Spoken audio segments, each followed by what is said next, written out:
Hello and welcome to Moments in History. I'm Linda Shenton Matchett, author, speaker, and history geek.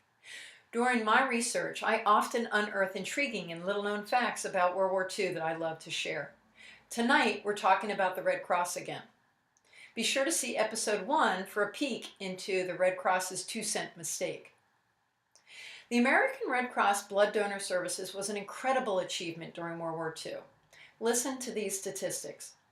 By the end of the war, more than 6.5 million people had donated over 13 million pints of blood at 35 donor centers and 63 mobile units. At the program's peak, which was during the first 6 months of 1944, total weekly donations averaged nearly 111,000 pints of blood. That's the equivalent of 1 pint every 2 seconds. This was an amazing feat, considering the fact that in the early 1940s, large-scale blood donation collection was still relatively new technology. However, improvements had been made from special plastic bottles to anticoagulants that made blood collection and transportation a real possibility. After Pearl Harbor, radio broadcasts and posters appealed for blood donors, and Americans responded in droves. However, when African Americans showed up at donation centers to do their part, they were turned away. Why? The U.S. Army and Navy had told the Red Cross they would only accept blood from white donors. There was zero medical justification for this. Scientific studies had proved conclusively that no racial differences existed between the chemical makeup of blood. Unfortunately, the military, under heavy political pressure, yielded to the prevailing social bias. The Army Surgeon General stated, for reasons not biologically convincing, but which are commonly recognized and psychologically important in America, it is not deemed advisable to collect and mix Caucasian and Negro blood indiscriminately. Never mind that Nazi Germany had its own Aryan-only blood policy. The Red Cross quickly found itself in the middle of a civil rights and negative publicity firestorm, with "American Red Cross bans Negro blood" and similar headlines appearing in newspapers across the nation. Then, on January 29, 1942, the New York Times, under the headline, "Red Cross to use blood of Negroes," ran an article that noted the changes in policy that were both hailed and condemned. Because after 3 months of uproar by the media and the populace, American Red Cross Chairman Norman Davis met with the Surgeon General of the Army and the Navy to work out the new blood policy.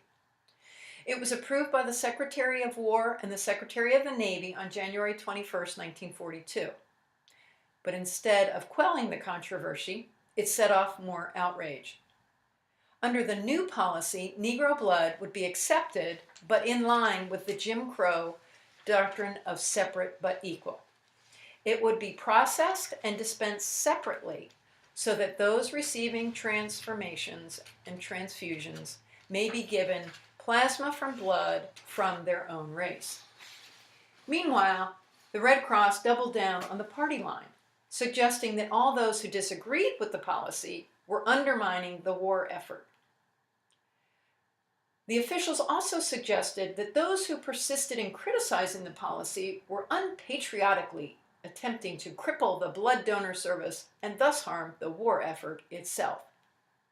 The irony in all of this is that Dr. Charles Drew, the man who had been promoted to rector of blood banks for the entire Red Cross, was a black man.